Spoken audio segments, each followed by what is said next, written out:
હર હર મહાદેવ। પવિત્ર શ્રાવણ માસ ચાલી રહ્યો છે ત્યારે સૌ શિવ ભક્તોને એક વિનંતી છે, ભગવાન મહાદેવજીને પ્રસન્ન કરવા માટે દૂધનો અભિષેક આપણે બધા કરતા જોઈએ છીએ ભગવાન ઉપર, પણ ઘણી જગ્યાએ જોતા ખૂબ દુઃખ થાય છે।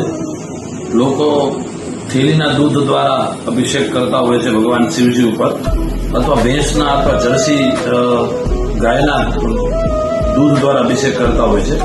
પણ શાસ્ત્રમાં અહીંયા મત છે, દેશી ગૌ માતાનું જે પવિત્ર અને શુદ્ધ દૂધ હોય એ દૂધ દ્વારા જ ભગવાન મહાદેવજી ઉપર અભિષેક કરવાનો હોય છે। દેશી ગૌ માતાના એ પવિત્ર દૂધ દ્વારા અભિષેક કરવામાં આવે તો શિવ ભક્તોની દરેક મનોકામના પૂર્ણ થાય છે।